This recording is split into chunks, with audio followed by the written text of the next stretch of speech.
hand over to Warren, who will deal with online content.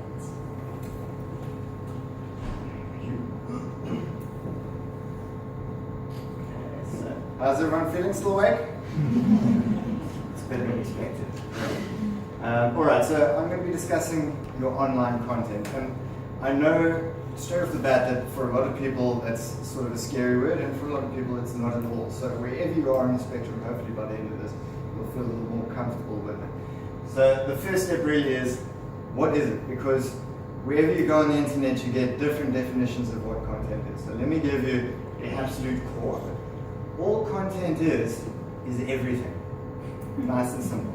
When you go on the internet, you are, as a consumer, searching for content. It doesn't matter if you're going into Bored Panda, which I never do, and looking for some entertainment, or you're going on to Takealot and you're looking for a product. All of that is content. Now, what content marketers like myself will often do is they will differentiate between content for consumption and products that you're placing on there. One is part of your business model, and the other one is an indirect sales mechanism that you actually use to draw people to your website. We're going to go into slightly more detail on that. Essentially, content is the meat which makes up the environment you're inviting your consumers to. We'll also discuss how to do that. And why does it matter? Why go to all this trouble of actually producing all this additional content? Because you have competitors, and they're doing it. So let's take a physical example. What does a nightclub sell? Not how do they increase sales of it, but what is the actual product? How does a nightclub make money? What do they sell? Anything? Food? Booze. I don't know what nightclub you guys go to. They sell alcohol. That's all they're selling. Right, booze. They trade in booze. That's what makes them their money. So why not just have a bar counter on the side of a road? That's their product. They sell alcohol. Why have an expensive venue, extravagant lights, great music? Why create this entire atmosphere? Because their competitors are doing it. If they just had a bar on the side of the road, are you going to go there, or are you going to go to the place next door that has lights and music and atmosphere? You're going to do that. So when you're taking your marketing strategy online, when you're talking about content, that is essentially what you are doing. You are creating an atmosphere. There's got to be a reason to go to you rather than one of your competitors. Things about your website that your consumers will enjoy. Either the expediency and efficiency of it, page times are fast, you have a reliable checkout system, you've got a great color scheme, nice legible font, whatever the case may be, and that's just on your localized environment, that's just on your website. So that's essentially what we're doing. We're peacocking, if you will, giving them a reason to come through. Now there is a misconception. Let me test out this red light. Yeah, works. Nice. Content marketing revolves around content which is generated to increase sales for your company directly or indirectly. It is the digital transition of traditional marketing practices, but the internet allows you more flexibility. Here we've got a cat and a penguin, and the cat has got a great idea about increasing sales through content marketing, and the penguin says, no, sorry, that sounds expensive, so he's just going to stand outside with the signboard in the rain. Content marketing does not need to be expensive. It is as expensive as you can afford, and it does whatever it is that you need it to do. And people in our industry will be able to explain it to you in more depth. There's so many options, and all of them allow for different budgets. Okay, another practical example, the Coca-Cola effect. So the thing about Coca-Cola, it's not very glamorous really, but they're one of the best at marketing in the world. Everyone knows Coca-Cola. They've got something like 50 million likes on Facebook. Why? They sell tasty water syrup. It's ridiculous. What is so likable about Coca-Cola? Coca-Cola don't tell you how sweet their drinks are or how different they are compared to water. They show you a kind of lifestyle that their drink embodies. They're not selling you a soda. They're selling you joy, happiness, life experience. The same goes for brands in sporting wear like Nike or Reebok. What is Nike's slogan? Anyone know? Just do it. Fantastic, right on the mark. It gives people a sense of energy, a sense of purpose. They want to throw on likes and get into that spirit and jog down the road like they saw in the ad. That is the goal of your marketing strategy. That is what it should be leading to. Now, if you've just started it, don't berate yourself within the first 3 months saying people aren't super excited about my brand. It takes time to generate that, and it works in collaboration with having a solid foundation, like the SEO guys explained, and decent social media. What's the word I'm looking for? Presence is a great word for it, which our social media guys will explain. Getting your name out there takes time, but if you have a strategy, it will work. So let's take a quick look at some of Coke's slogans over the years, and we'll see exactly what we're talking about here. 1979 is gone. And again, I'm just not going to try and use the red button. Have a Coke and a smile. Nice start, 1979, non-presumptuous, but effective. They changed it in 1989. Can't beat the feeling. Remember, they're selling tasty, sort of sludgy water, but you can't beat the feeling. 2001, life tastes good. 2009, open happiness. And 2011, life begins here. I believe they just changed it again recently. Taste the feeling. Yes, taste the feeling, I believe, is their latest slogan. And every one of these slogans very effectively represents the generation that they're speaking to. I'm not going to go into a lot of detail about that, but you see what they're doing there. Not once do they talk about soda. Not once do they talk about watery syrup or how sweet their drink is or how healthy or not healthy it is. Not once. All it is about emotions. They are presenting a lifestyle. All of their imagery regards that same effect. So that's what we're doing when we're talking about content marketing. Now, how do we perpetuate that in our own businesses? The internet is a huge environment. Your consumers will consume different areas of it at different stages during your sales, throughout the process of your sales funnel. You've got to make sure that, first of all, your website has good content. And in order to get good content, requires a strategy, requires research into your demographic and so forth. So if you are a Takealot, for example, how do you get good content? You will institute a blog. Is a great way to get started because it allows you to constantly upload fresh content, which Google likes. It allows you to tie into trending topics, your Donald Trumps and so forth. You wouldn't talk about Donald Trump and his real estate business or his presidency, for example. You'd find a way to tie it into your business. So if you sell shoes, you could do a ridiculous funny article on all the stupid shoes he's worn over the decades. That ties into your business and it gets you search results because that's what's trending at the moment. Facebook. I use Facebook specifically. I mean, the social media guys will discuss other ones for you, but for me there are two. It depends on your business model, but for me typically there are two. Facebook, because it's optimized for paid. You can boost how much of your content is seen. You can specify who it is seen by. So if you've done your market research again, you know who you want to have see your content, and you can pay to ensure that it is in front of them at the right time. Great imagery is allowed. They allow for good competitions, which is another form of content marketing, setting up competitions. So all in all, Facebook, very good. For B2B companies, LinkedIn is something that's not spoken about often enough. That is anyone here doing B2B? Any of you guys starting with other business? You're all B2C? Okay, I'll just go over it very briefly then. But LinkedIn is basically a community of execs and professionals, and that is a very specific target market. And if you were doing B2B, that's the place to push your message. But that also goes for things like Instagram, for example. If your product is very visual, like furniture or so forth, high-end furniture, you want people to see it so that they can visualize themselves on it. In that case, LinkedIn is no good for you. Then you want something visual like your Instagram. So look at your business model, look at how you're going to sell it to people, and then identify the social media platform that works best for that.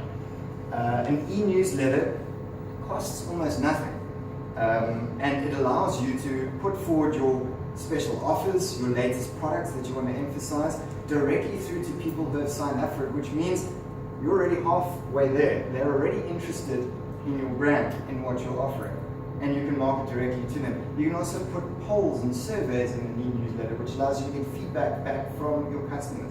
How can we improve our service to you? What would you like to see more of on our website? What products really interest you? Anything about our website that bothers you or that you really love? Get data and then implement it. It's basically, I'm wouldn't say it's basically free.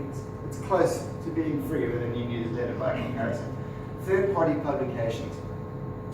Getting your name onto other websites is important. So talking about yourself is very important. That's marketing. Getting other people to talk about you, successful marketing. Then you've arrived. If other people are talking about you, well, then you know you're doing something right. Now we can kickstart that process by finding people that have a similar but non-competitive market space to you. So they are related to you, but they're not competitors of yours. For example, if you're Morkles, you might get into a digital relationship with not a furnishing company, one of those guys that set up your house. Anyone knows what those are? Interior design. Interior design, great. So you can pair up with them. They're non-competitors of yours, but they're a very organic relationship for you to have online. They can talk about your product and what you're doing on their website, link back to your website, and it's a mutually beneficial relationship. You do the same for them. And that is how we start creating an online environment. Developing a strategy. Okay, so there are four key things when developing a content strategy you need to bear in mind. First of all, always research your target market.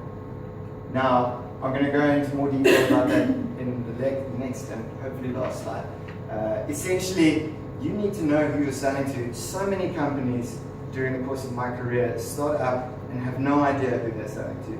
Just throw it out there. Throw all spaghetti on the ceiling and hopefully something sticks. Well, what do you end up with if you throw the entire pot of spaghetti on the ceiling? A mess that nobody wants to eat on the floor. And that's not a good business direction to go in. It doesn't take much to isolate. I mean, today, 20 years ago, it was difficult. Today, with all of the tools that Google has and media agencies that can use those tools and various other ones to identify who is buying your product, when and where, and what do they feel the space lacks or needs.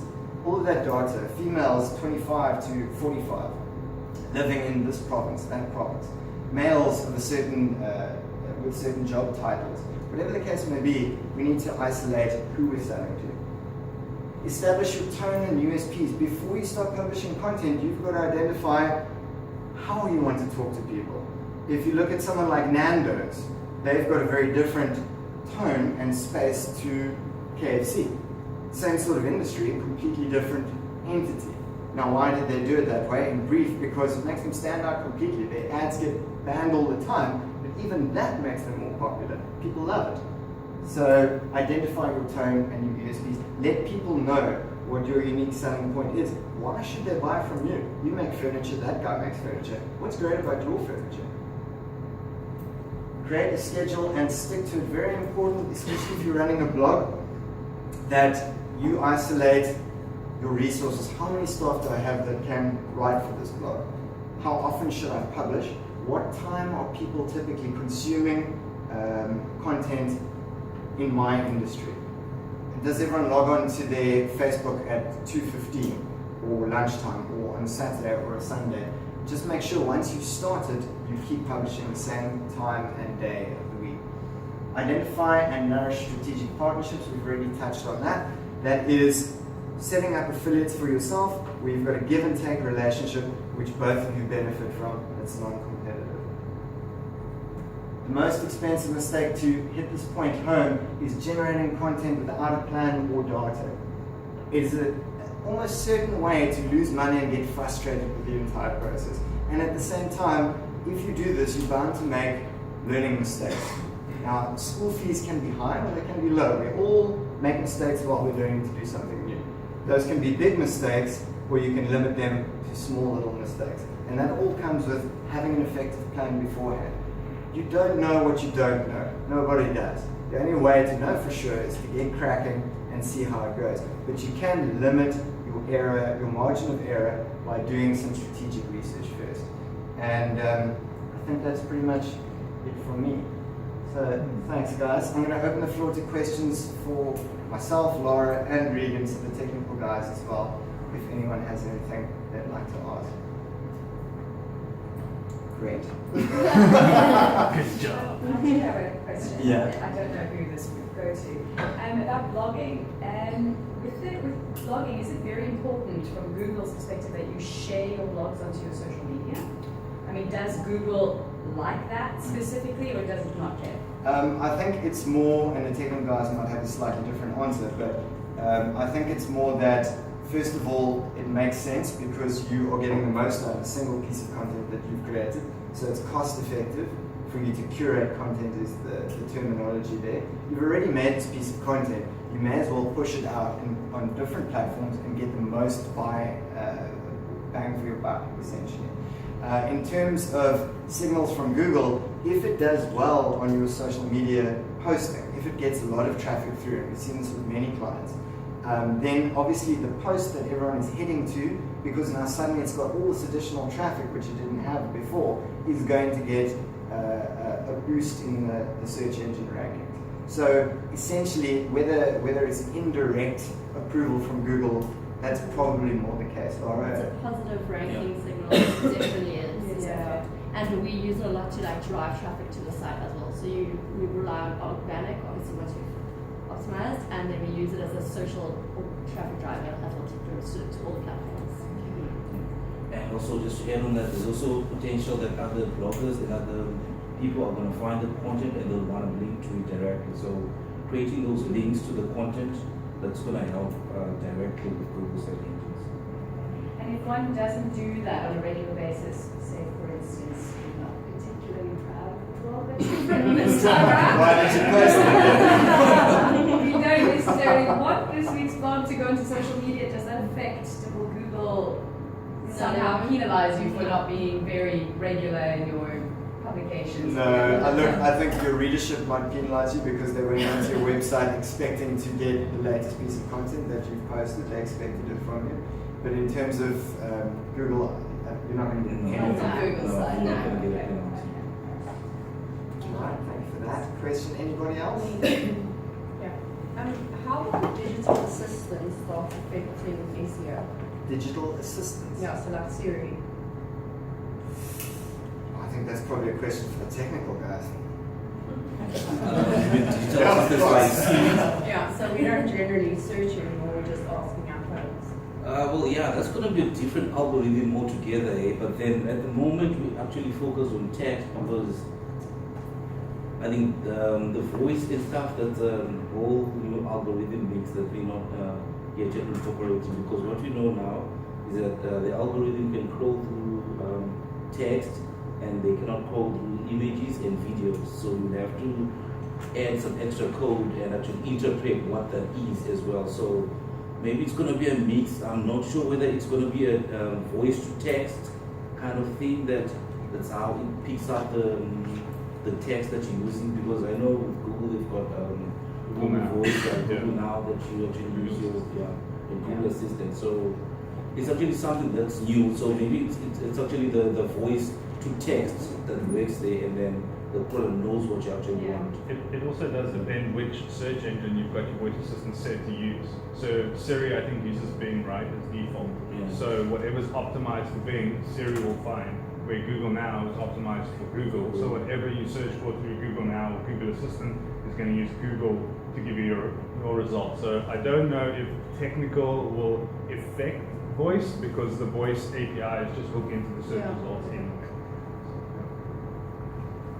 Great. And up next we've got Kevin, who's going to be talking about search advertising.